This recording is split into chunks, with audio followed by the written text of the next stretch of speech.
Right now, they market hip-hop as a thug thing. Like, yeah, I bust a cap and I push keys and me and my Lex and my Tech Line. And so, you know, the B-boys left out. The heads would not understand if I told them the importance of breaking culturally. It go over their head. No doubt, because you got a lot of new kids in there. They don't know about old school, or they claim to be old school. They be fronting, you know what I mean? I can't really say I invented it because it was a couple of us that really invented it in school, 6th, 7th grade. And because it's a real art form, it lives through the bad times of it. It's almost like the Bible, you know. Eventually, man, you got to go back to the original scripture and the original language it was written in. And I think that everybody in the East and the West Coast need to redefine our dance and then take control of it again. And the intensity of b-boying, and then just the intensity of our situation in the ghetto, all of that piled into one. When you look at b-boying, it makes sense. It's like, okay, I can see where this is coming from. It's a lot deeper than just, well, this is fun and I think it may start out as that. And getting noticed for the culture of it, not because it's a street dance and it's gonna always stay in the streets. I think people need this. There's no way you cannot need this in society right now. Coming from the ghetto where everyone thinks it's so negative and we're doing something positive, you know what I'm saying? How can that not become big? Or how can that not become respected in society? We did the first shows and set the foundation for what has become an industry now. Mm-hmm. and we ain't getting no love. Why is that?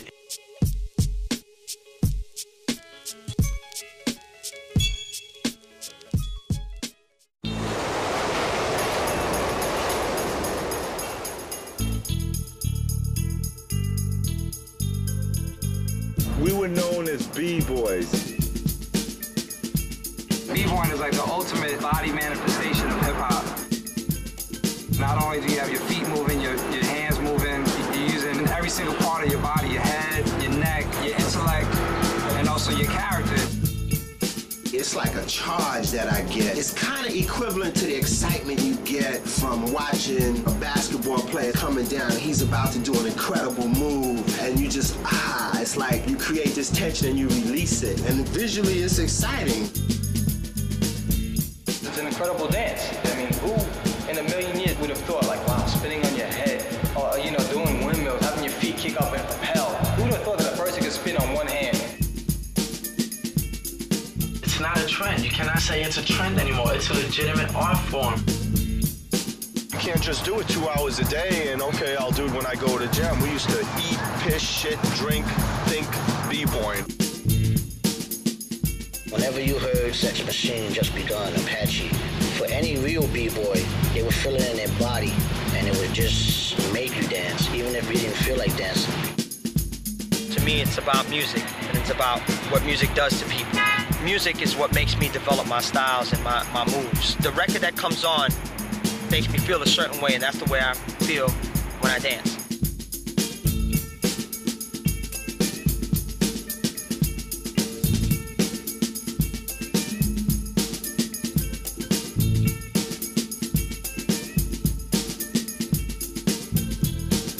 Breaking is always, it's hip-hop, straight up. Hip-hop is the name of our creative intelligence. Hip-hop is a culture that started in the boogie down Bronx. Hip-hops are different elements dealing with music,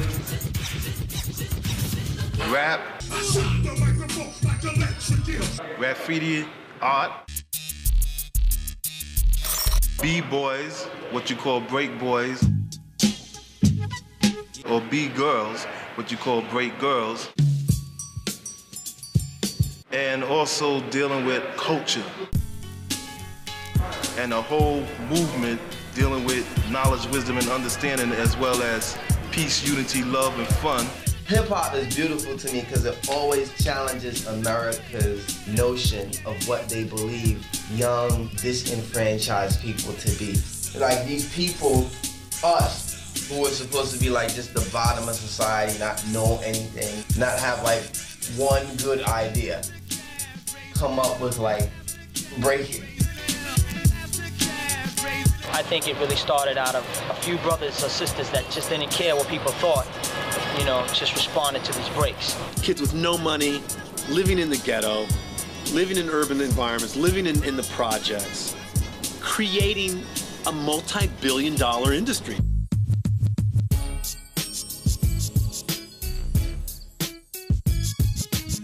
Hip-hop has progressed from when it was just B-boys and B-girls and DJs and rappers to now an international phenomenon. All these other rap artists started coming around and started making money. I'm thinking, wait a minute, what about Kool Herc?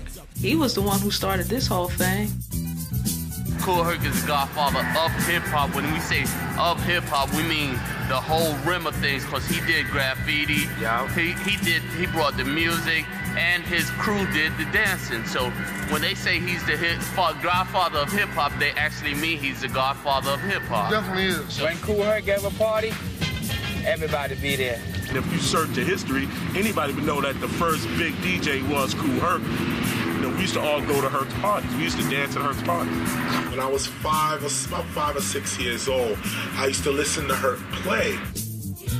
He used to play at Sedgwick Avenue in the Bronx. I lived in 1600 Sedgwick Avenue in the Bronx, the building right next door. But I could never go. But I would always just keep in the back of my mind this obscure kind of scene that I wanted to be involved in and wanted to be down with.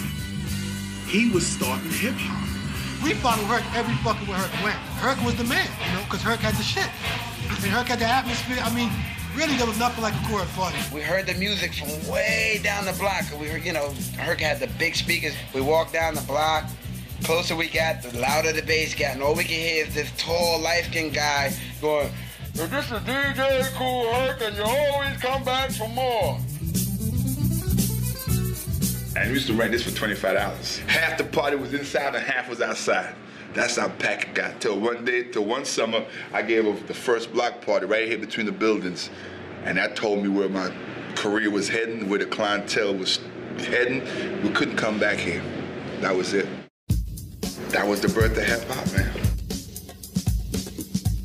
Herc used to play a part of a record that had a breakdown in it. And that's why they call the records break beats. Now, it was a part of any record that had a breakdown where all the music dropped out and it was just a beat. And these beats were so hyped and so frantic that when the music dropped out and it was just a beat, everybody would go off. And I noticed people used to just wait for those particular part of the record. And I started buying 2 records. I started prolonging the records, the breaks. For instance, James Brown coming to clap your hands, stomp the feet, clap your hands, stomp the feet. I get another one to extend that part. Clap your hands, clap your hands. We used to always, when we were in a circle, wait for the break of the record.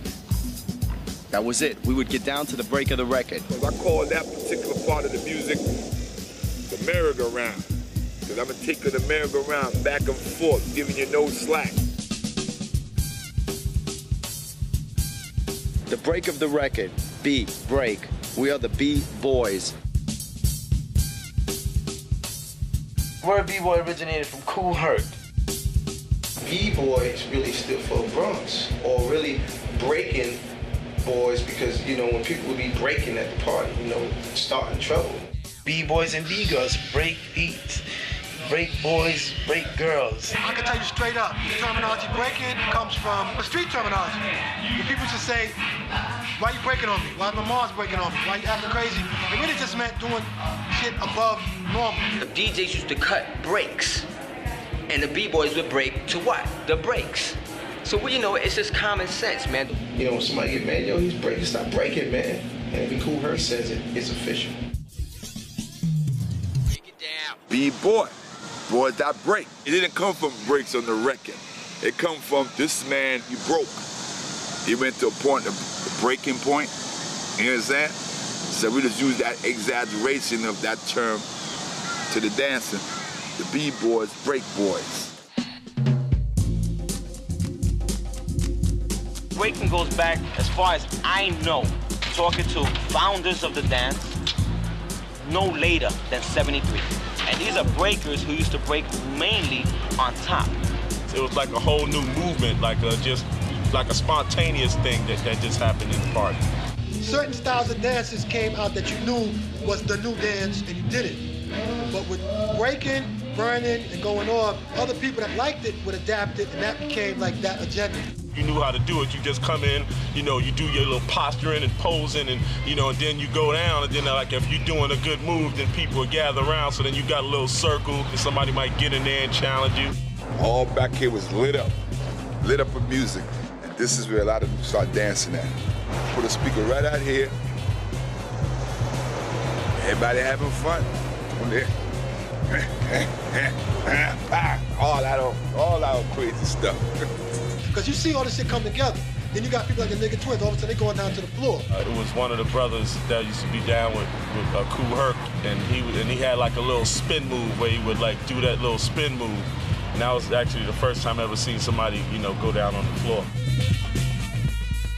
We saw people dancing and we wanted to dance.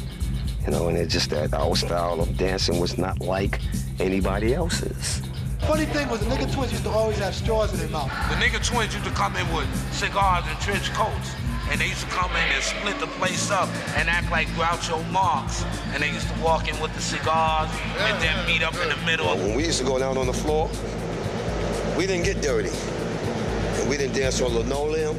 We didn't dance on cardboards. We danced on the cement. Them was the real B-boys from back in the days, you know what I'm saying? Original top rock isn't the top rock that they do now. It goes like this. That was the original top rock. It wasn't like this. You know what I mean? And there was an Indian step that looked like this. Our up rock was straight up B-boy up rock, like, yeah, like straight up B-boy.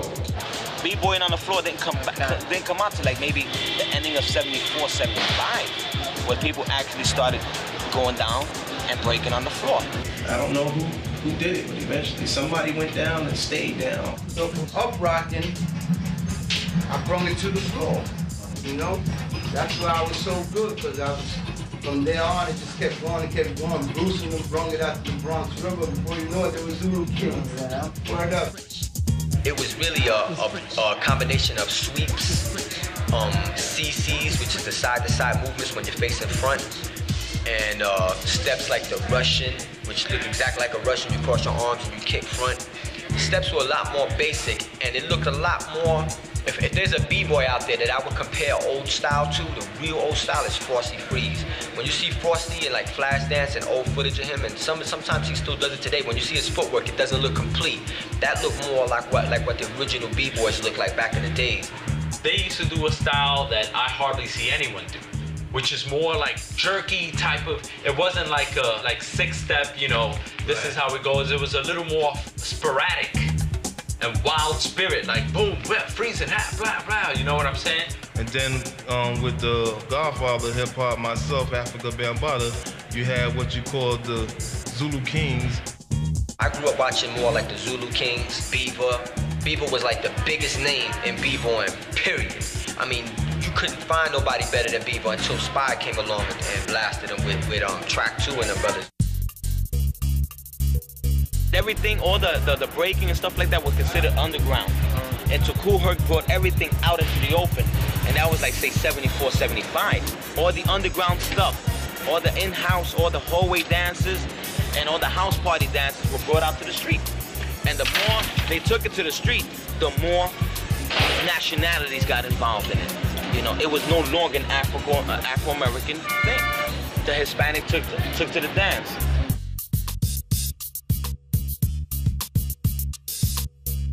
I know for a fact that when I went to some parts, it was rare to see a Puerto Rican dancer breaking. And when they did, it was like, oh shit, check out the Puerto Rican B-boy, A lot of people used to call it like, like the Latinos, Moreno means black, they'd be like, yo, that's that Moreno style, and that's the original style of B-boying. Though black kids invented breaking as we know it, as we understand it. It was the Puerto Rican kids that put breakers on their backs. Batch is one of the first Hispanic breakers ever. Don't forget, I'm 35 years old, right? South Soul was the crew where basically we all came out of. The first all Hispanic breaking crew. After South Soul, Batch started up the TBB crew, and they were a big crew. We was one of the best breakdancing crews out there. And I believe that, you know, up to today's date, if I would have kept going to jail, you know, and a lot of my people getting killed and going to jail as well, we could have probably been one of the big industries today out here making money. Swipes in the air that you see legs do, that was originated by my partner, Spy, who I consider the best breaker I have ever seen break. That's undisputable. I mean, whoever knows breaking, that name has to come up. He's one of the first B-boys ever, and he was known as the man with 1,000 moves, and his name is Spy. So I want to bring him up here so y'all can see what he. Come up here, man. Spy was a legend to me because he was already called the man with 1,000 moves. I used to always go to mom and pop's social club or nightclub, whatever you want to call it. It was a basement, really, on Crotona Avenue, and I used to go there a lot to try to see Spy. And then one day I saw Spy there, and I saw him. I'll never forget. He had this red hat on, and his afro was just like poofing right out the side. His hat was to the side, just like this. And that's why whenever I go down right now, whenever I start breaking, I got a hat on, you know, this is just like straight Spy. This is the Spy in me, you know what I mean?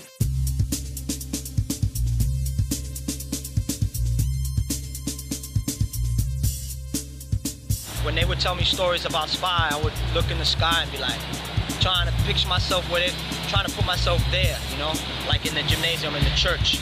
And when I saw him break, I was like, wow, you know. It's just like this energy around a person, you know what I'm saying? There's an energy around people that, you know, the stories are the stories. There's a reason why they're being said.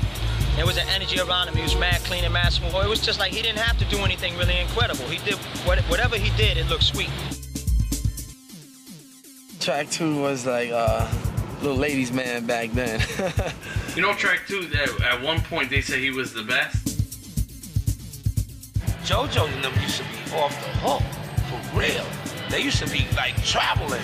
They was like gypsies in a way, because they used to find out wherever they jamming at, go there, and whoever was dancing over there, they would knock them off, for real. Them boys were just so incredible. They were like stars coming out. These brothers would come out dressed, you know, not like bums like a b-boy was. Usually all bummy dressed. These guys would be dressed nice, and boom, they'd come out and they were like stars. Yo, there goes JoJo, there goes Spy, there goes Jimmy D. There goes Ollie, there's track 2 right there with his big old track nameplate. Those are the brothers that made up the moves. All the moves that you see nowadays come from the root of those people.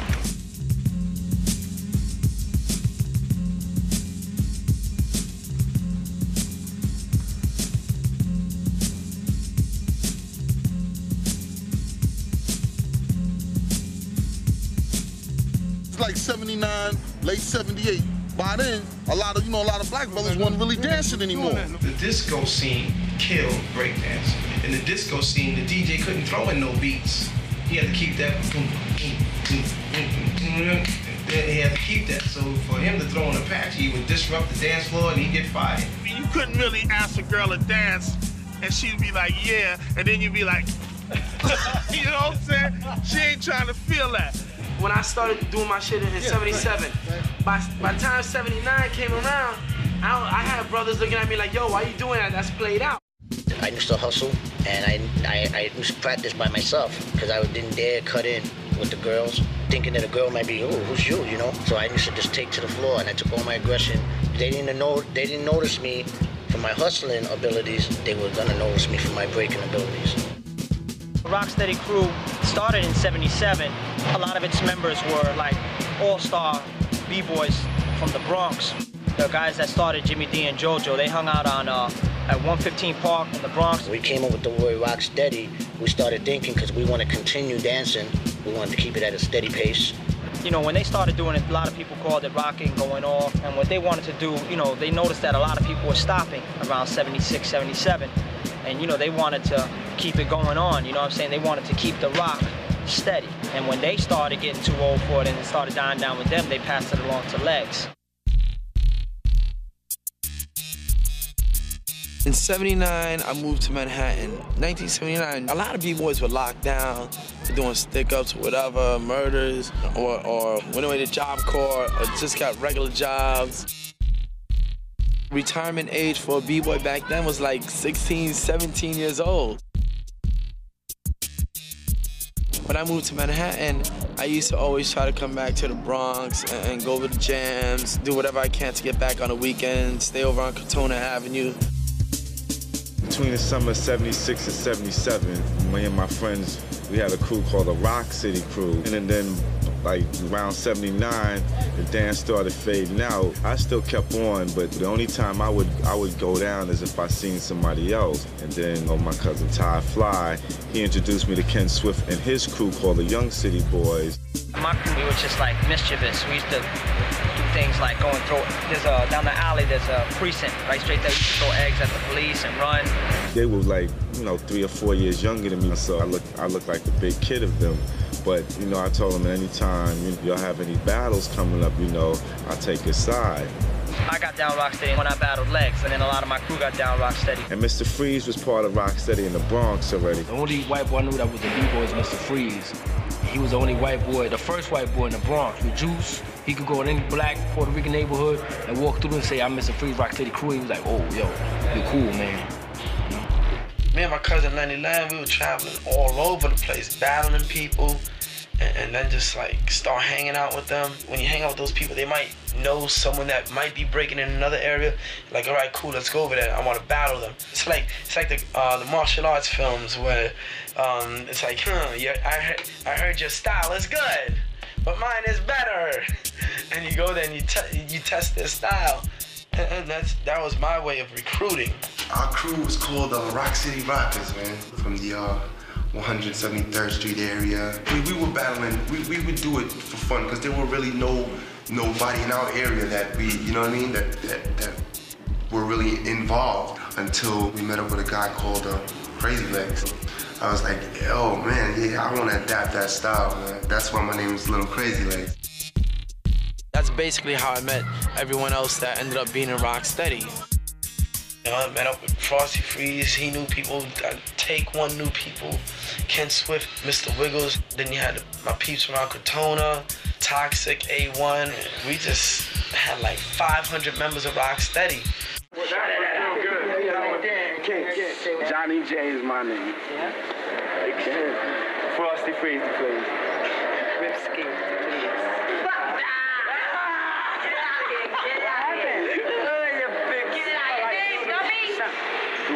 Dualism. Crazy Legs. Lenny. Never go skiing. Can again. Rosky. Mr. Freeze.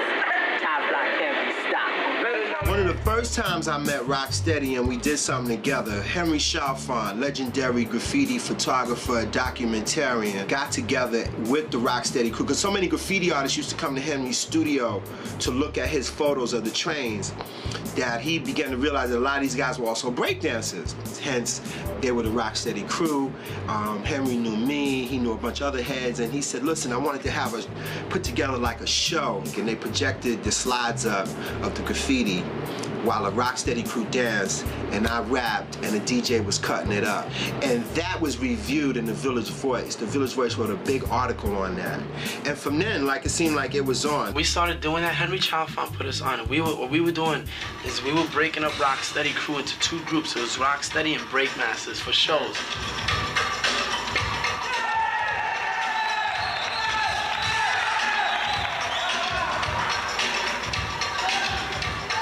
Just battle each other, but it got to a point where like, yo, forget this, let's make it interesting. And we were hooked up with a show at Lincoln Center. Henry Chalfant again hooked us up with that show. And it was like, yo, let's see, you know, let's battle dynamic in a neutral ground now in Lincoln Center, Manhattan, boom.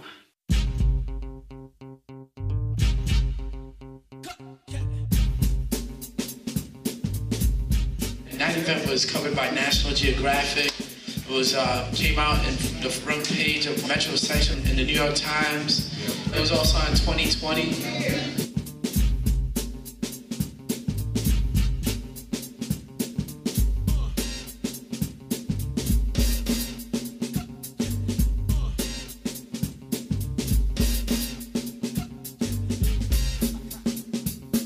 And they showed it on Channel 7, ABC News. I just remember seeing legs on the news, and I was like, oh, dip, you know, like that's legs.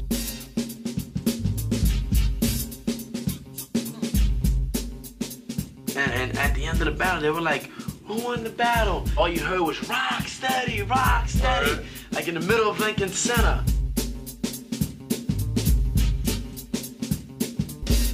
One day I was watching TV and I saw Rocksteady on TV, and I was like, whoa.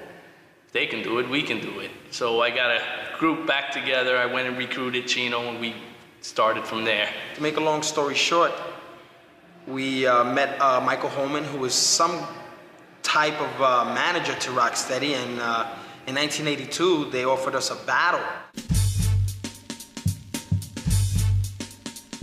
I had a nightclub called Negril, the first hip-hop club in downtown New York. And I invited down Rocksteady crew to perform every Thursday night. Believe me, everybody was there. Rene Ricard, Francesco Clemente, Jean-Michel Basquiat, Keith Haring. And so here's where Negril comes into exposing hip-hop to the rest of the world. Because New York is a media capital. Every important magazine, every important newspaper has representation in New York City. Oh, yeah. Oh, yeah. My man. Baby, yeah. After a while, I started getting a little bit bored with just Rocksteady crew doing a dance performance. And I said, Legs, you know, what's up with this battles I keep hearing about? I didn't really know. And after a couple of weeks, he found a crew called Floor Masters. Well, actually, they needed a crew to battle so they can look good on film. And they wanted a crew that wasn't as good as them so they could look real good on films. And what they didn't know is that the Floor Masters were real good. You can't get fresher than this. That was fresh. You want a fresh style? Let me show you. You can't get fresher than this. That was fresh. You want a fresh style? Let me show you. You can't get fresher than this. That was fresh. You want a fresh style? Let me show you. You can't get fresher than this. And when Floor Masters came down to perform, a light turned on in my head. Because what I saw was breakers who may not have been as good as Rocksteady crew in the finesse and style end of breaking. What they lacked in that, they more than made up for in the athleticism of breaking. They spun longer, faster, and harder. And I thought, that's what I want to do. I want a crew that's an athletic-like crew. That's a crew that would eventually find its way into the Olympics. Michael Holman saw something that he felt like, wow, this is a real good thing. And, you know, they changed the name from Floor Masters to New York City Breakers. A lot of people think that if you're from New York and you're from the Bronx, that you know good. But we're from the Bronx, and we out here to show everybody that we're good. That the Bronx doesn't just got bums and ghettos, but it got something good too. Because we're the freshest kids out here.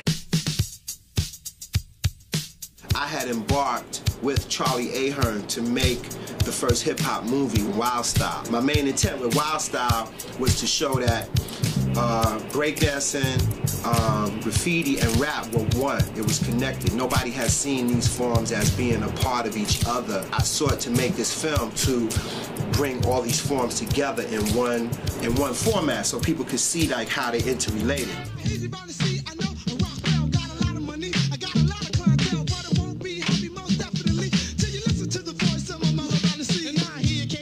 lifestyle. That was the one movie that captured more of the true essence of hip-hop. With the rhythm rock steady crew, with the path of my beat that'll make you move. Grooving in the park one Saturday night, yeah, the kids unique, we're ready for a fight. All the crowds in the house, shocking with a play. They get on the disc, come and join us, say. A rock steady crew. Around that time, we was just doing it just to have fun and gain recognition. We didn't never think it would turn out to be famous or, you know, take it worldwide.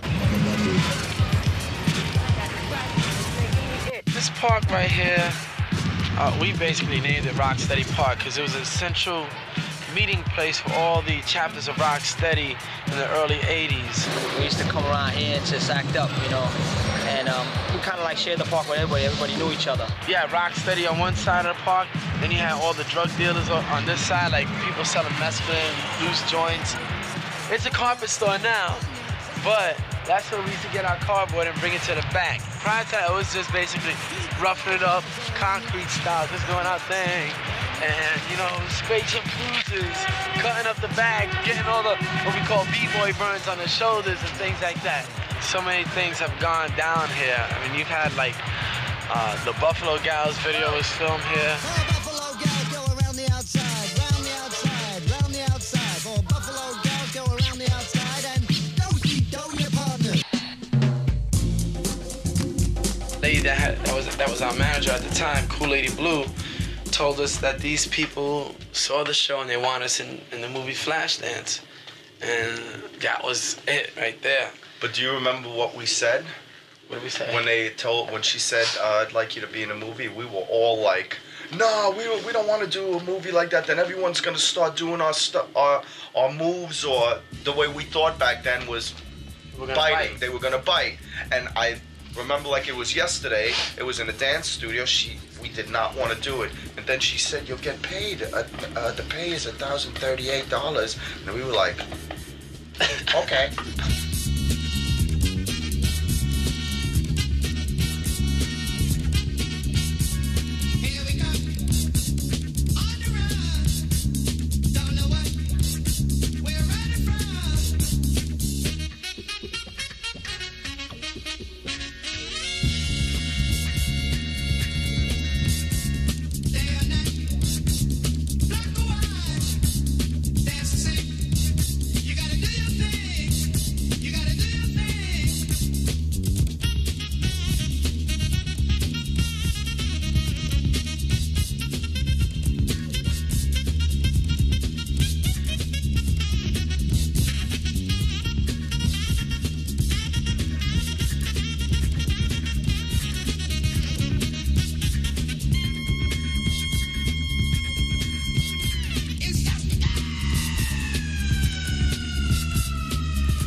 Jennifer Beals didn't really talk to us there.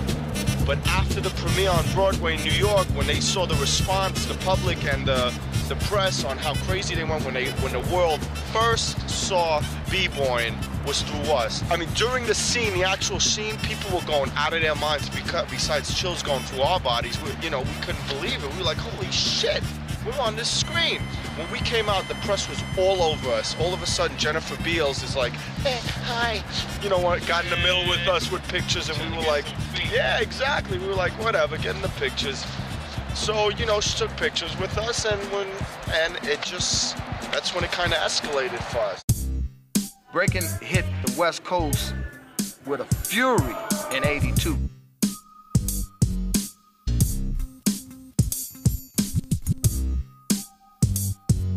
When it came out here, it originated really from Flashdance. When that came out, it just spread it. Right from that little scene, just that one scene. And everyone started doing it. Maybe 13, 14 years old, I picked up on it quick, like everyone else. They saw it for the first time, and, you know, people just knew it was part of them. So, you know, I found a couple of other brothers that felt the same way. Started up a crew called Shake City Rockers, which were influenced by New York style breakers, and we were more like into the air moves, you know what I'm saying? I used to look up to the guys out here in the West Coast, you know. I used to look up to the Shake City Rockers, you know, Pony Express. You know, I wanted to learn it so bad, and they used to just make fun of me back then, you know, because I was like, I was so small that they wouldn't even pay attention to me. And then when I saw New York City Breakers, it was like, oh shit. There was a lot of breakers everywhere, and we had this youth center called the Radiotron. A lot of the roughest kids from Los Angeles were kicking back at that center. And everyone would know the Radiotron, everyone would know Caesar, Max was big, Orko was very big. Like, everyone would be here. I mean, you would see everyone from everywhere.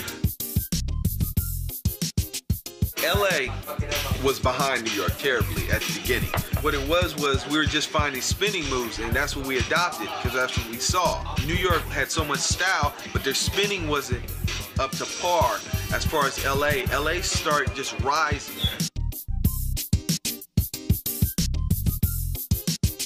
I mean, I'm proud to say I'm from the West Coast. We're proud of our West Coast roots. You know, we're proud of popping and locking. Los Angeles was a real hotbed for new dance and new hot things going on.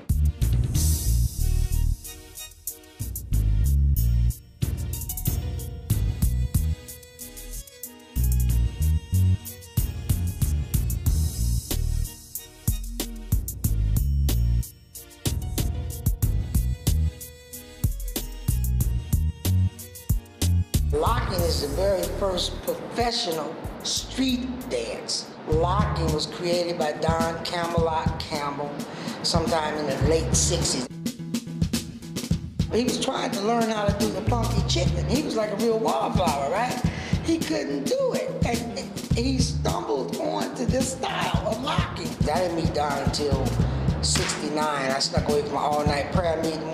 Went to this club called Mavericks Flats. And I looked, so across the dance floor, this guy doing something that was just awesome.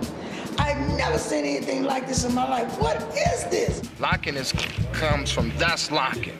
This is Uncle Sam Point. Everything in locking has a name. Knee drops, Uncle Sam points, locking, wrist rolls, playing with the hat, all of that has a name. Locking was a lifestyle. You wore certain type of clothes.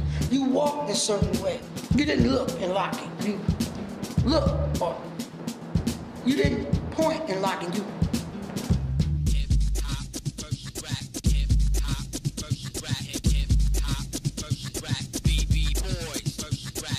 I'll start off locking. I was watching Rerun, Michael Jackson when he was doing the robot, the Jackson 5. I was watching Jeffrey Daniels, Papa Lone Kid on Soul Train, and I started trying it. You know what I'm saying? I just started jumping off chairs, trying to do the dive. the popping movement was a combination of locking and the robot. Breaking came from the East, but popping came from South Central to West. Talking to Pete, who was the first one to start hitting or popping, the actual pop part of it was Fresno, California. Popping is really, really minute. It's like this. Bam. See, that's.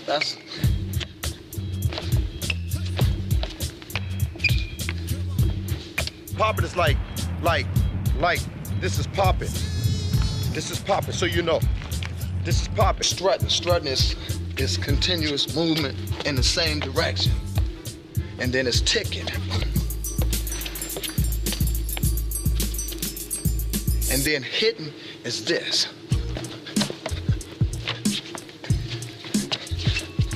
When I hit, it reminds me of like a gangster perspective from where I come from. So when I'm hitting like I'm getting ready to fire on you. You know what I'm saying? My hits come from the hood, you know? It didn't come from me, it came from the hood because I had that gangster vibe, you know? Real niggas wanted to see real niggas hit.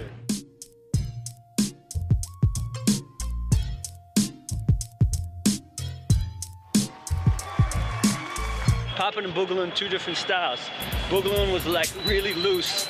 So if I'm popping here, if I'm popping, then I'm hitting, I can hit, and then I can boogaloo at the same time and move, you know what I'm saying? So boogalooing is like, when you're moving the body, you're turning, your head going, your body going another way. Pete told me that his influences in that, besides seeing his brother, was from San Francisco. There was a group called Demons of the Mind, Close Encounters of the Funkiest Kind.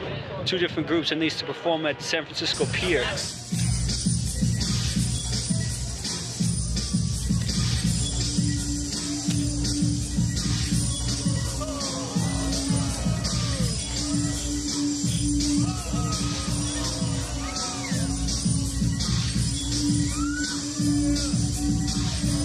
We didn't realize till later on that, yes, we were a part of the whole hip-hop culture. The coaches blended a long time ago. The brothers that represented the most in New York always had respect for the West Coast, always. We were obviously inspired by the styles from over there. I mean, we were really far apart, man. And to have both of these dancers come from two distant places like that, and then come together, man, that was like, mad incredible.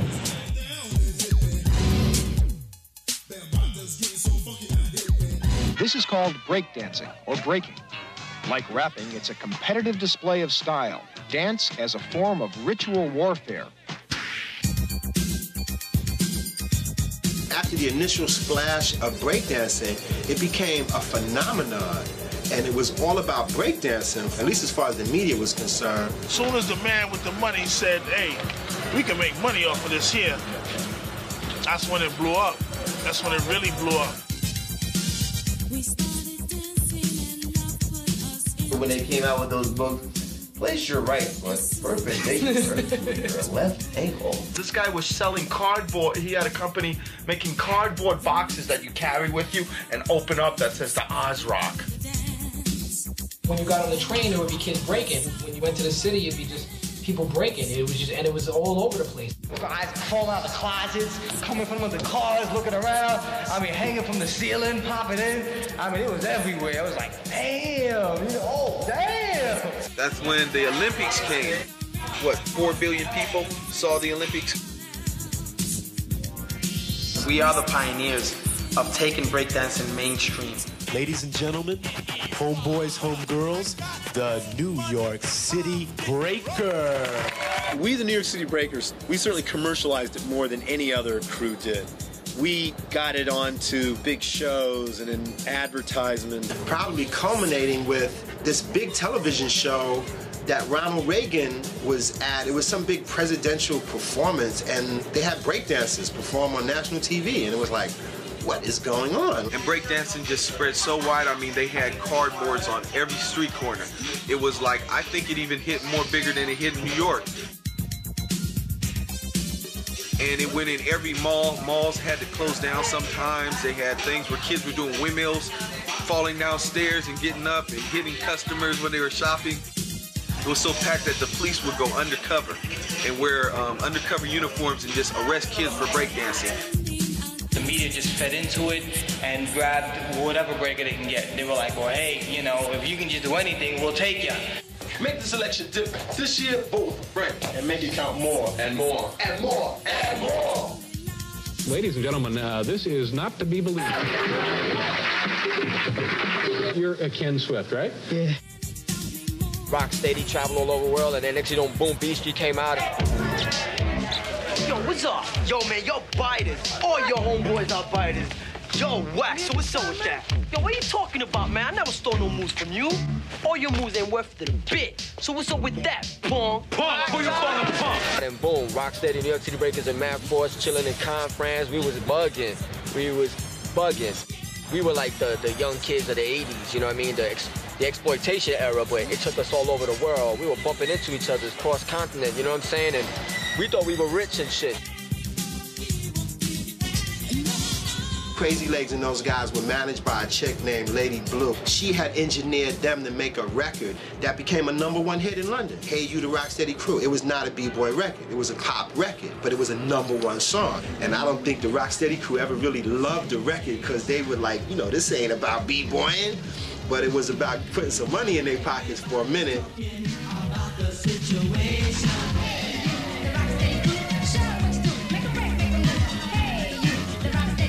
I started breakdancing with my friend Donovan and Mike, and we actually had a lot of those black people and Samoans, and we used to all come to my house, and my mom would wake up in the morning, there'd be like a gang of Samoans from like Carson City, hardcore, and she'd be like, what the fuck is going on here? I'm like, Mom, teach me how to spin on my head. A lot of people, unfortunately, took it as a fad, you know?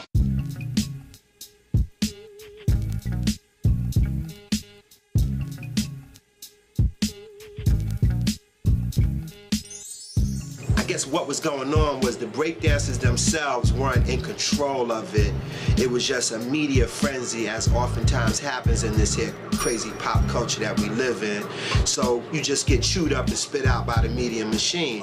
I don't know why, but the police and other people in the city and officials wanted to ban breakdancing because they felt it was a nuisance. They shut down the streets, they shut down Venice Beach before. I saw a guy just do an arm wave and go to jail. But what they did was just, they put it out there and then everybody was into it, like as far as just the end thing. Then when the next thing came through, they kind of like kicked it to the curb. A lot of the mainstream kids, the media said, okay, it's dead, it's time to move on. So everybody on the industry tried to get all their mileage out of it and milk it for what it's worth, rape it like they do, and move on. B-boying did eventually die out. There's a number of reasons why, and there are people out there who kind of blame me in a way because they see myself and the New York City Breakers as being the people who took breaking from being underground and taking it and making it really huge and making it a big splash out of it, putting it out there in television and in films, and we commercialized it, and I'm not ashamed of that.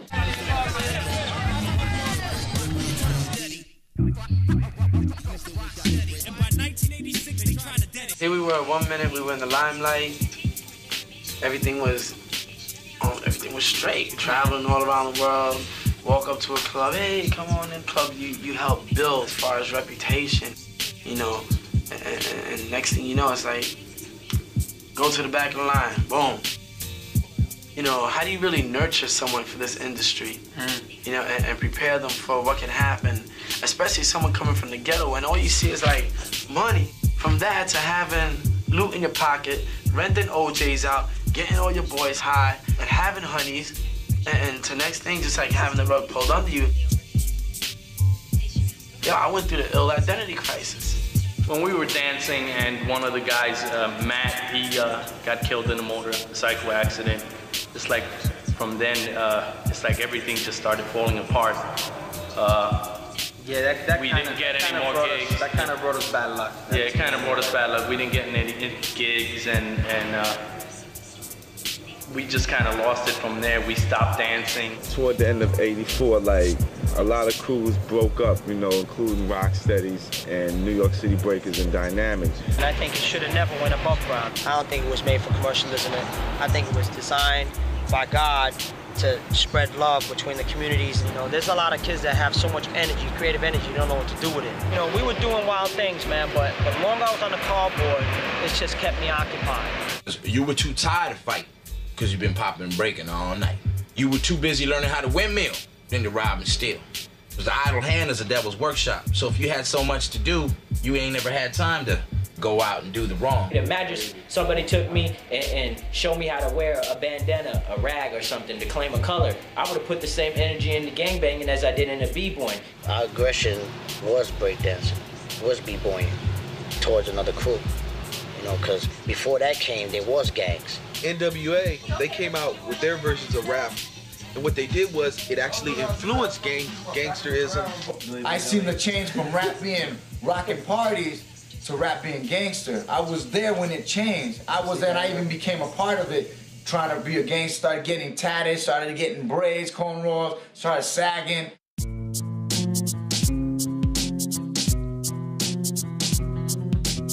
I was like so disappointed with just like everything that was going on in my life with, Rocksteady crew.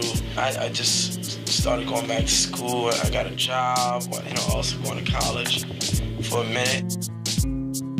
And I started hanging out with some old school friends, Buck Four, and it was my best friend. And unfortunately, they weren't into the greatest scene in the world. I was here for blow, smoking weed. I used to sell guns. I held over $1 million for a friend of mine in my crib for about 2 years. Cash. And I was involved with certain things that led to some of my closest friends getting killed. you look right now at like Randy, he was from the I think he was from the LA Breakers, Kid Tough. They're all in jail, and it's like even Float, one of the best breakers ever in New York City, which is in jail for murder right now. But before I got involved with hustling, doing this thing, along with that game comes a lot of, ridiculous beef. Sometimes there's beef, and then one person gets murdered, another person on the other side gets murdered, and eventually it got to a point where they found out where Buck lived. They caught him in his garage, and they basically kind of like tortured him and murdered him execution style. We'd like to have a moment of silence. A moment of silence for them, excuse me. So everyone, if you could be quiet for a few moments, just to honor those brothers that have passed away. Look in the street and see muggings, killings, and you say to yourself, hey, I'm doing something for this world. I'm entertaining people. That's good. That makes me feel good.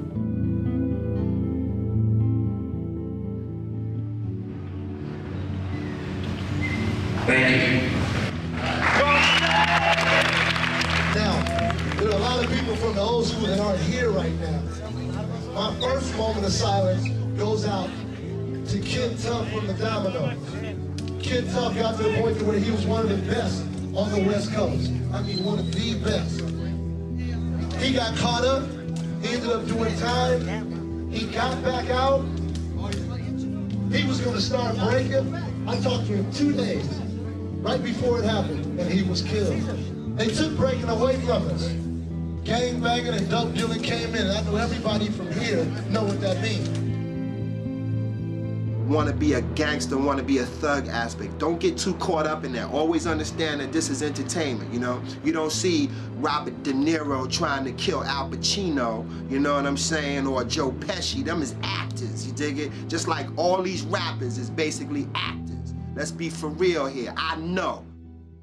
I lay low and let the day go, but slow my payroll. Hey yo, I'ma travel rise tours, slay shows, ride safe flows, go as far as the Barbados. On the turntable, sound like tornadoes. My topics perform like tropical storms. Yo, not to get on the whole spot to get torn. I keep the Metropolitan hollering and bring the dollars in. Keep the models following, wise as King Solomon. Come slow through the jungle like an animal. Invade any land, I go like General Hannibal. From Long Island to Queens, light up the New York scenes, all the way to New Orleans, everything in between. Left to go, blessed to show in Mexico. Next thing I know, extra core, I see Eskimos. Time to rock, get it hot. Soon as I get in there, spit in their ear, flow stay froze when I disappear.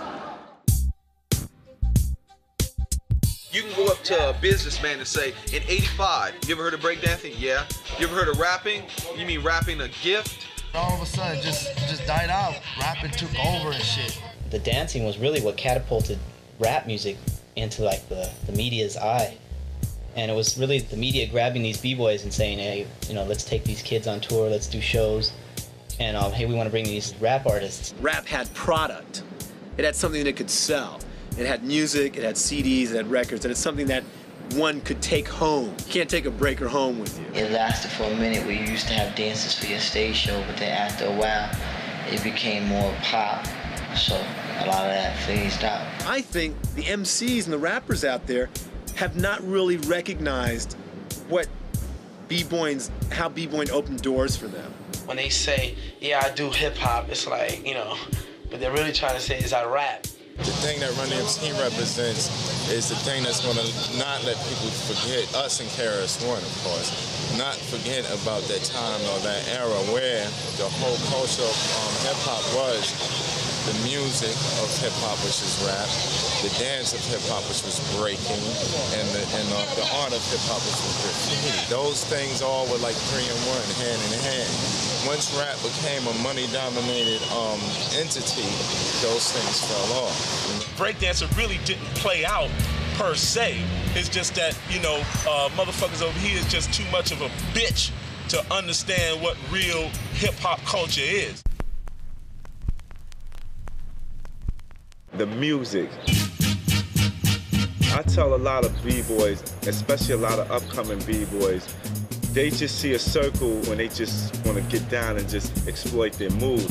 But I always tell them, listen to a certain beat because that's important that when you go down, what you go down to. I have videotapes of guys in Germany dancing to fucking Donna Summer's Bad Girls and Brooklyn rock into it. How do you Brooklyn rock to that? Many of my b-boys around here, we always go down to the break beats. Like Apache was one of our favorite records around here.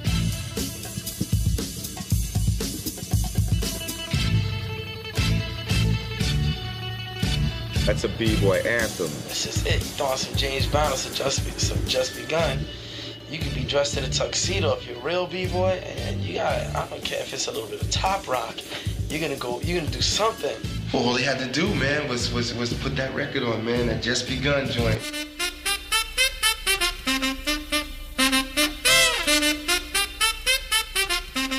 And that's when it was on, man. We got busy, man.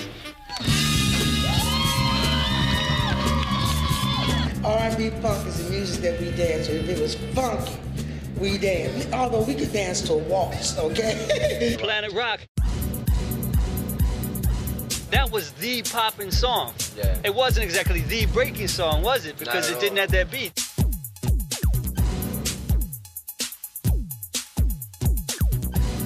It could be a day that you feel like, oh, I don't feel like catching wreck today. But play one of those records and your mind will change really quick. Damn, when I first learned about the dance in '77, it was called b-boying. By the time the media got a hold of it in like '81, '82, it became breakdancing, and I even got caught up calling it breakdancing too. Yeah, but you know what? That's our fault, kind of. Of course. When breakdancing went mainstream, and we started, you know, dancing and going on tours and stuff like that, and people would say, "Oh, you guys are breakdancers." We never had to reinvent ourselves. You see, we kept walking around calling ourselves breakdancers. They're like, y'all them kids from the 80s, man. That shit is played out. But when we started calling ourselves b-boys, it was like, what? This is a new shit.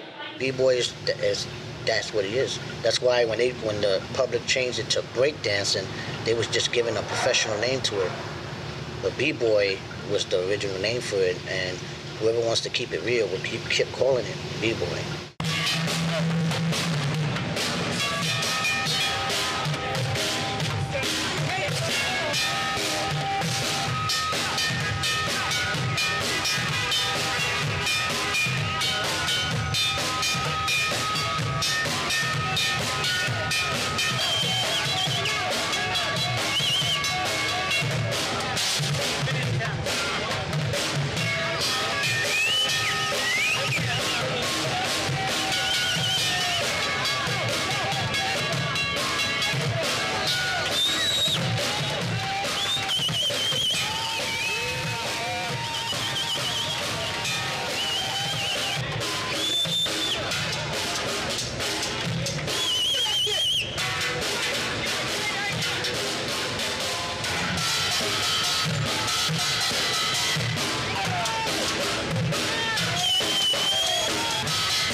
The real Rocksteady taking out these toys. Yeah, no matter where you're from, no matter where you're from. Yeah, no matter where you're from, no matter where you're from. Everybody in the house. South Bronx. I used to watch Rocksteady in the park, you know, even when I had records out, they were still in the parks and in the clubs. And in South Bronx, that's why I wrote, and the real Rocksteady taking out these toys. That's like Chris Boy, the real Rocksteady taking out these toys. We would go to clubs. We would hear like South Bronx by KRS-One. We would just start screaming, South Bronx, South Bronx. Rocksteady became the image of all breakers everywhere, all serious breakers. That record means so much to me. KRS-One gave us a place that no one can, you know, like historically. That everything springboarded from that.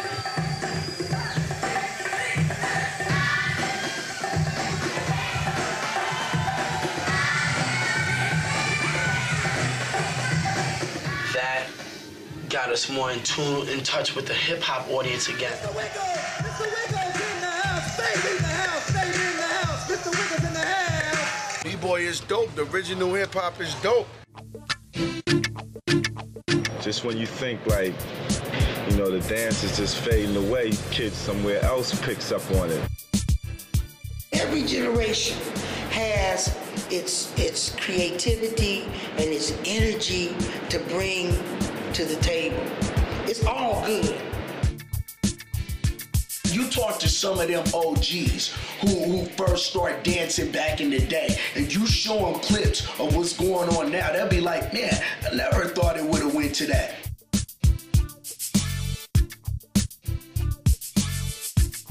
This is who I am, this is what I do. If I go in a circle and I automatically start tumbling, it may not be a dance to you, but it's my dance.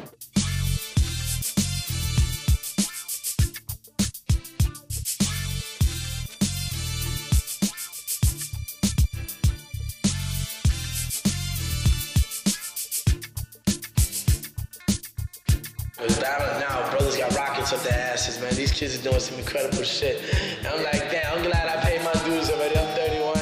Let these kids battle now. So I look at them now, and they doing a lot of beautiful things, you know, a lot of creativity, and I'll be like, oh my God, yo, you nice. Like, you see them spinning in their hand like this. Like, oh God, yo.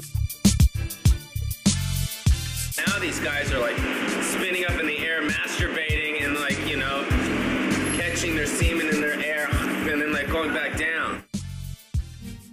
Radiotron, it's like the dopest shit around. You can like walk home. The neighborhood. The Radiotron, Caesar just went haywire with it. He just blew up. I mean, he went all out because, you know, he's always was a strong B-boy, man. So he went out there, he said he was going to put it together.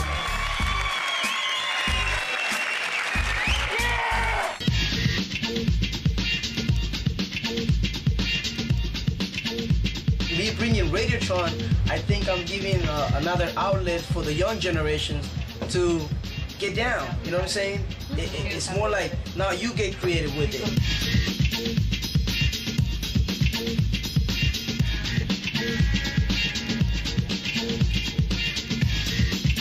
We the OGs were the ones who came out with a lot of the moves. I think that now it's our job as OGs to like maintain the movement how it really was back in the days and let the new generation take it to another level.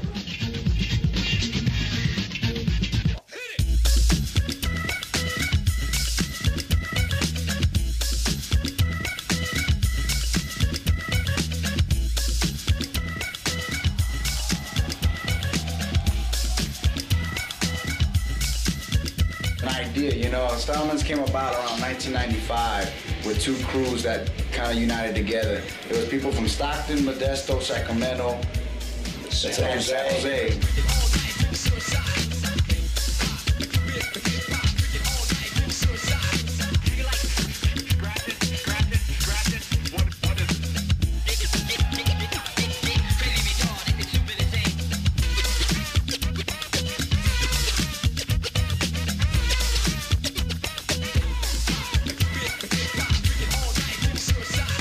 We know the background to this dance. I mean, I go and do research with the originals. I've been on tour with a lot of the originals from New York, you know what I'm saying, from the Bronx, where, you know, Wiggles, Ken Swift, you know what I'm saying, Fable. And I learn, because I'm a student, and I'm always going to be a student.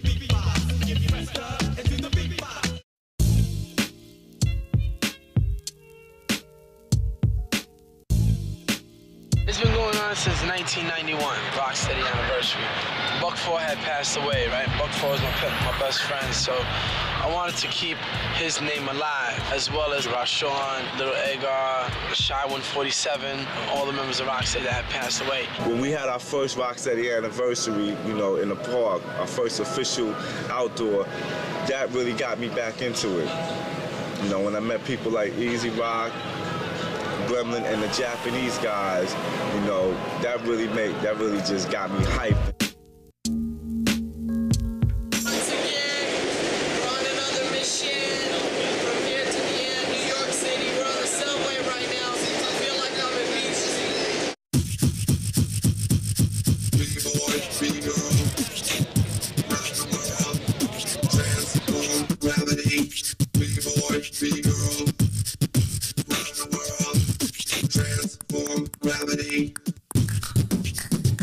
Black's anniversary, I just went to go pay respects to Mecca just to have fun. And then when I sat and listened to what they were saying, I understand more about myself, actually listening to what they were saying, why I had my mentality the way I did, why my drive inside was the way it was, what brought me to New York. I like what's going on now, and I hope that this can continue every year. I'll be here 90 years old. It's my turn. Move.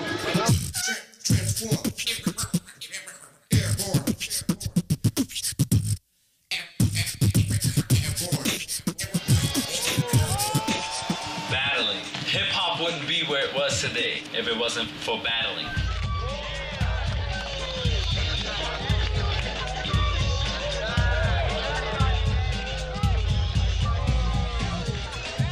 The whole thing was to burn your opponent.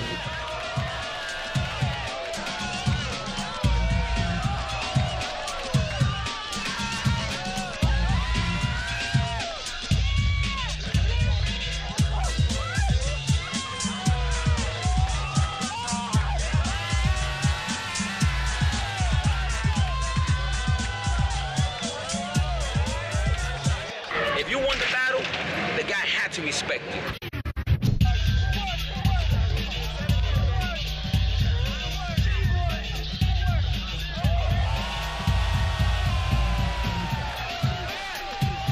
The battling aspect, money, that's what makes it fun. And it also helps the males to get off some of that testosterone, because if not, somebody might be hitting somebody else upside their head.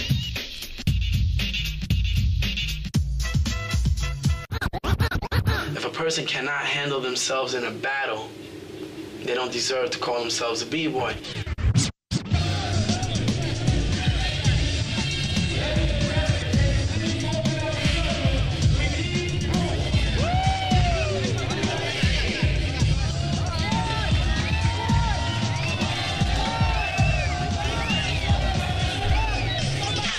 That made the next guy better than the next and the next and the next and it became ridiculous. So that's how the dancing got amazing.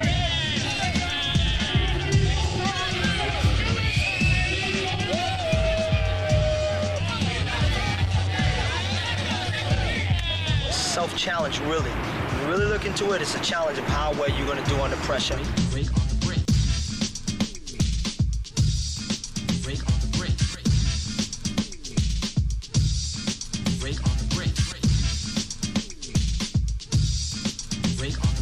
It was the competitive spirit of this whole culture that made it excel.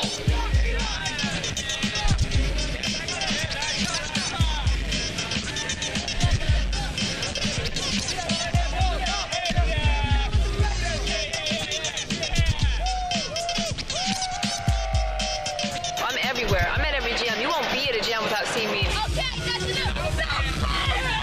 Everybody's the next. What's next? Radiotron next. This event next. What's next? Hip hop is, out of all things, it's very important to maintain your individuality. There's a lot of times you can see a bunch of heads dancing, but the ones that you will remember are the ones that may have bitten a move, but when inviting that move, they advanced it and took it to a different level and made it their own move.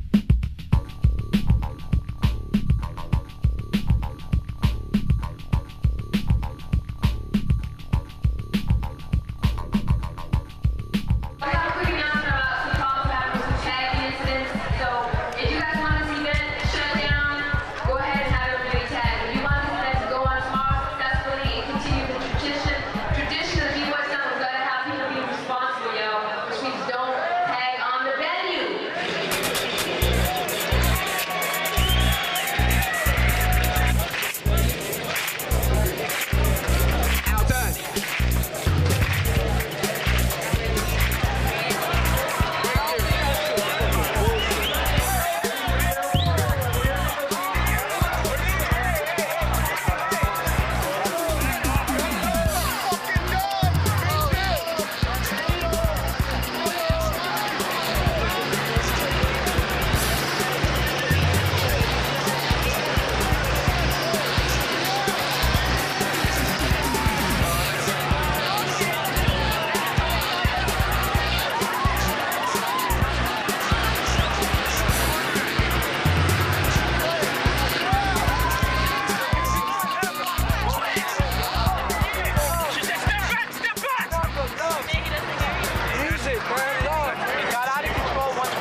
Even when I was doing my videos, the company was like, we don't need that, we don't want that in the video. They wanted to put a bunch of girls behind me, and they were forgetting about the true essence of hip-hop. So when I seen KRS-One bringing it back, I was like, yo, hip-hop is back. The culture is back in full effect.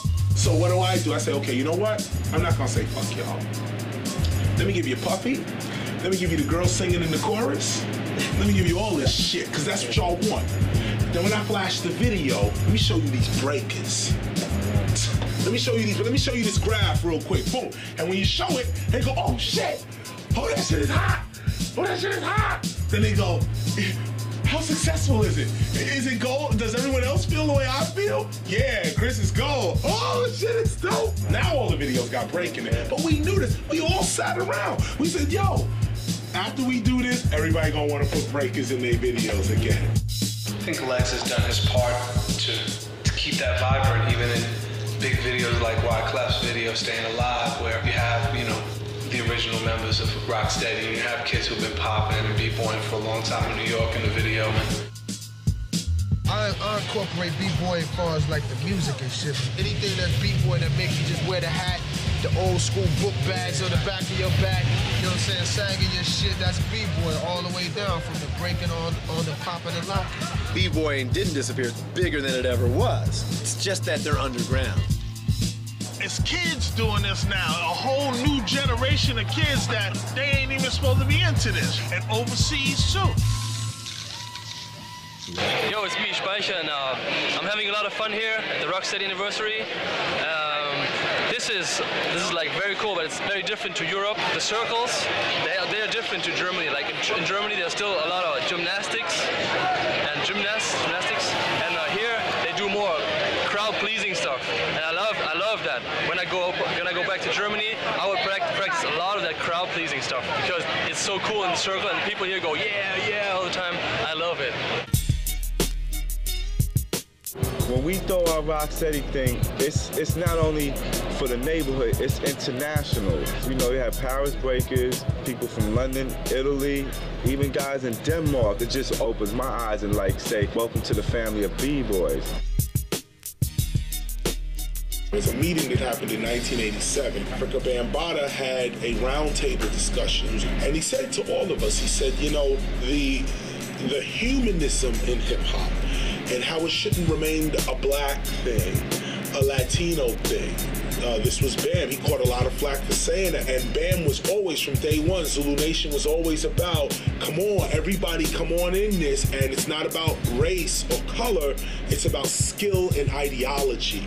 Thus came the idea of starting a Zulu Nation that would start out first in the black and Latino community, but then become a worldwide community with many different nationalities, religions, and many truths.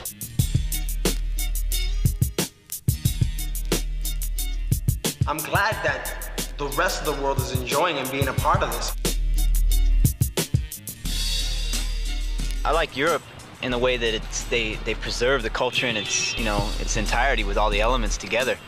You know, the Battle of the Year, for instance, I mean, that was like, it blew my mind going there, and just there was just writers and b-boys and MCs, and everybody just mingling together, and it was like so many people. It was crazy.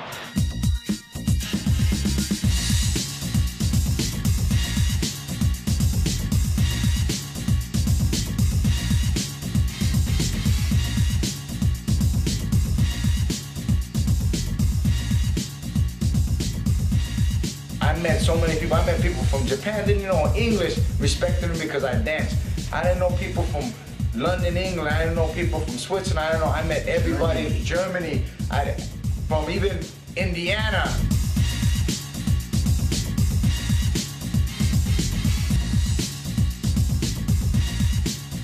Y'all travel, you know what I'm saying? Cats is, yo, they breaking in the streets. They got the linoleum, you know, just like it was Wild Style.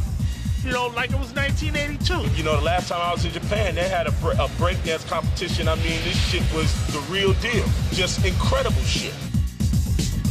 I was just in England, in Folkestone, at a big hip-hop convention. Well, I was shocked when I saw there was 2 or 3 crews from Hungary alone. There were crews from Croatia. We go over to Germany, when we go over to Poland, when we go over to Japan, they here. You know what I'm saying? During our show, they break dancing and they doing it. You know, I meet people over there in Europe that say, yo, I'm flying in on September for the Rocksteady reunion. There's 100 times more, 100 times more. If there were 3,000 kids b-boying back in the early 80s, there are 300,000 kids doing it now.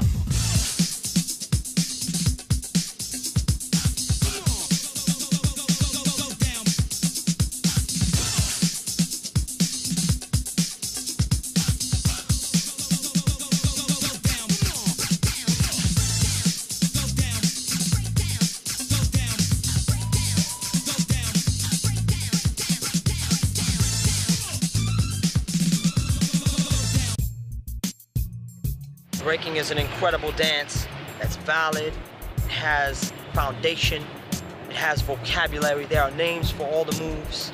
You know, it's not someone throwing themselves on the ground. Nowadays, the dance has branched out so much. You know, you got the original b-boy style and footwork. You have the power moves. So sometimes you got brothers with b-boy moves, you know, real original text going up against guys with power moves that hardly have no b-boy text. How are you gonna judge that? The neutral people that don't know anything might go for the power moves because it's really dynamic.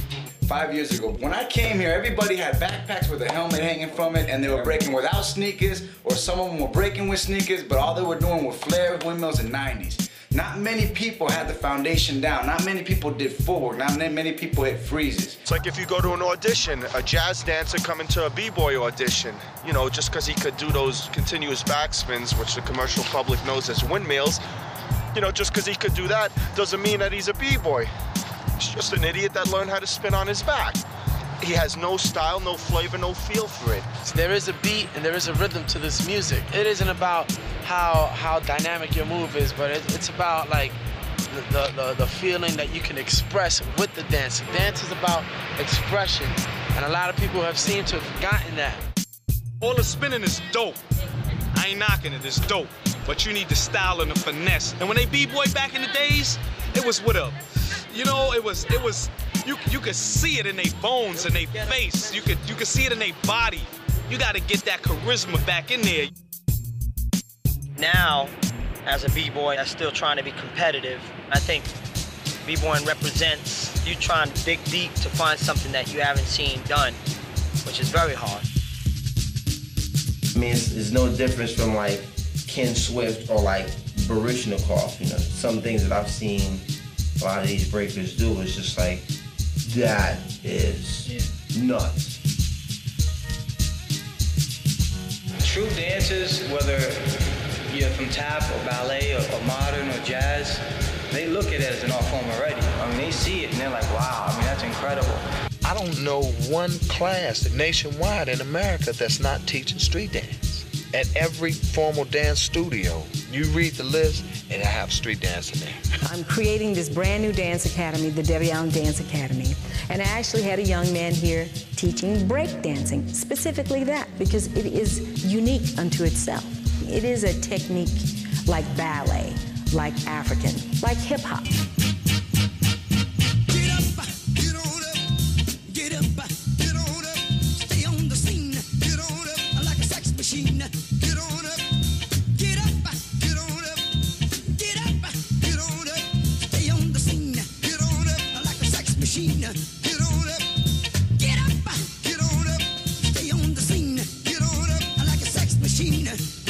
Our main influence was the good foot.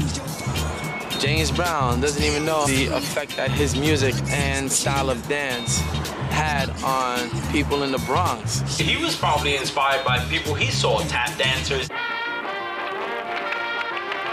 Them tappers back in the old days, them fools was like b-boys in a sense, you know what I mean? Man, them fools is dope, they didn't give a fuck. You want to be technical, Sammy Davis Jr. was a b-boy.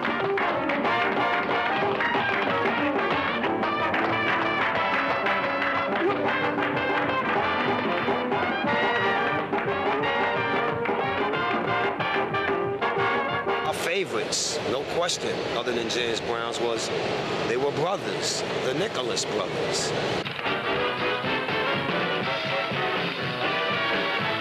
Some of it came from Lindy Hoppin.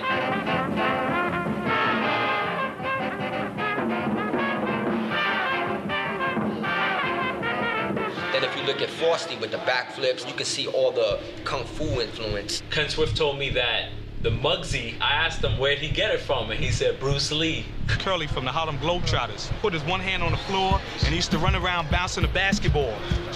I was into gymnastics. I used all my creativity and tried to focus it into the dance.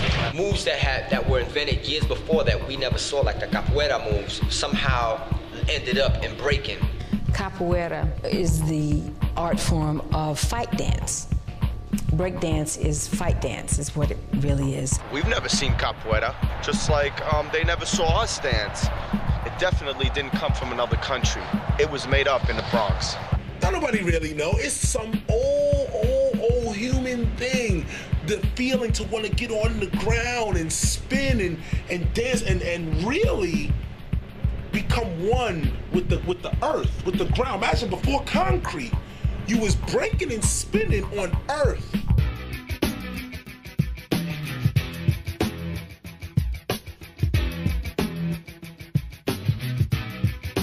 I'd like to see more of the top MCs out there in the world coming together with the top graph writers, the top B-boys, and the top DJs like it used to be. Use graffiti writers to do their album covers, not these computer graph artists that don't know jack about graph. Use real B-boys as their dancers and don't put them in the background, put them in the front. I think the B-boys need to take it in their own hands. And need to bum rush hip-hop. You know what I'm saying? Need to be like, you ain't rapping if you don't have B-boys. Don't talk about hip-hop and then you got booty dancers behind you. What's that? Where's your hip-hop at? I don't really want it to blow up on the mainstream. I don't want to be having people, you know, in suits coming over here telling us, okay, now you need to have form. If you can freeze and point your toe, it look just a little bit better. Nah, man, it's got to be raw. You know what I'm saying?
Recently a Wild Style reunion in Los Angeles that a lot of the heads that started in Wild Style, Busy B, Cold Crush, you know, Waterbed Kevy Kev, and a bunch of the original heads from the movie came out and all, you know, did a little performance and the Rocksteady crew danced.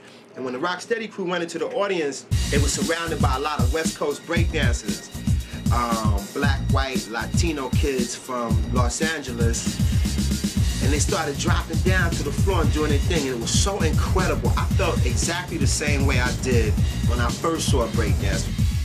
They're the Rocksteady crew now. They have organized themselves. They have their politics correct. They have their business in effect, you know, and they know how to articulate, direct, and control this form, which is what has brought it back to the form that it is now. It's what has made this form translate to so many different cultures and people. If you make a hip-hop Hall of Fame, Rocksteady would have to be up in there. I'd definitely get him that honor if I could do it myself.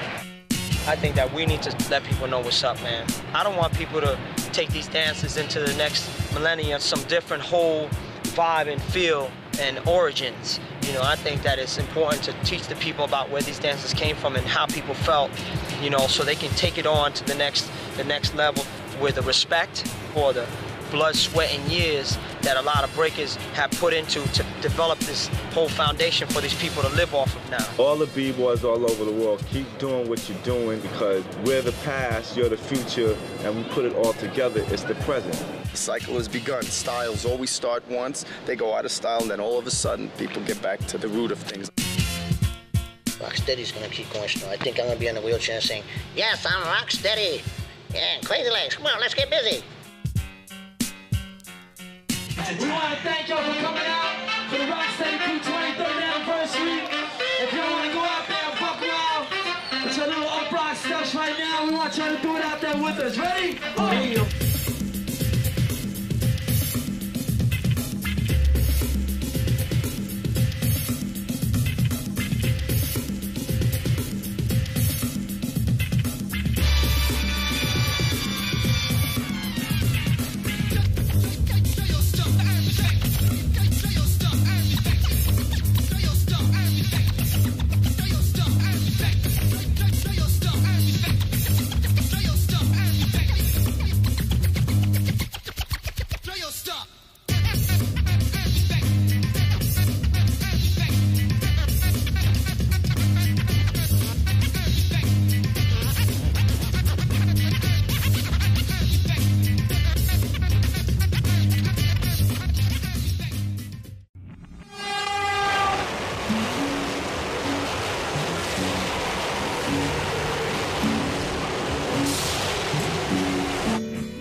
A lot of people say, like, you know, what we do is played out, but you don't hear that about ballet and modern dance. If that was the case, we wouldn't still be doing this. Nobody would still be doing it. If it's recognized by the president and the National Grants Institution for Dance or whatever, they cannot recognize it for the rest of eternity. And as long as kids are still battling and still dancing, to me, that's what's important. We have to eliminate all of these labels and titles and stuff and just see it for what it is, man. We're all creating art in the ghettos, you know what I'm saying? And all over the world now. It's up to us, we're the younger generation, because we, right now, we are part of a movement. We are part of an underground, young culture movement. I mean, it's not a fad, it's something that you can't get rid of. I mean, it's always there, and it's always gonna be there. Off the top of the dome, just creating. B-boys, B-boy, anywhere you go, any planet in the universe, in the galaxy. I see it as such a part of the culture that those who want to really stay true to the culture, it's always gonna be breakdance. They don't stop the B-boys or the big girls. They say, whatever you throw at us, we're gonna make our dance be known and we're gonna invade your club. I knew it was gonna stay. I knew from the way it just all blew up from the music. You can never stop that. That's something that's in our blood, in our blood, in our blood.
guns, that's the way the West was won. First time, skip crime, settle for the crumbs. The thought of having fun, let's pop it and break into day was done. Ticks, radic, acrobatic, automatic, back at it with the rising sun. A curve perpendicular to the nearest circle, every curve, move to her run. Here he come to get him, son. Tick-tocking and socking, dominating the stocking, no stopping the popping and breaking. They got you flocking while the tucking, just rocking, haters, just chatting and talking, watching, planning and mocking.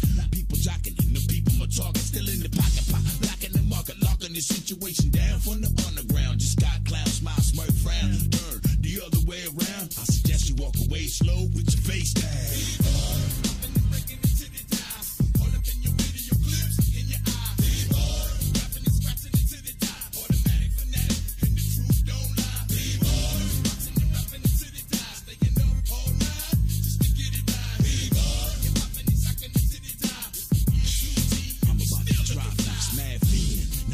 Which way I'm leaning till it started teaming and scheming like little demons. Have them like human beings, rehearsing and dispersing like semen. One predicament that you really wouldn't want to be in. Out of green, I'm seeing eye to eye, about do without, don't be side, give it a try. Pocket high, can afford the best buy. Pay your time to the battle cry. Can't lie, as I stated, made a more signs of real life. You got to be wild to survive, cause life was getting a piece of the pie. It's right when you're living a lie. Your eye just can't see, cause poverty and tragedy is blind in reality. Was decent fatality, eventually for those who were trying to achieve. Inspiration from the G.O.D. through my man VT for the poppin' MC mystery. Spirituality residing, riding line with the UBC. Past the year 5G.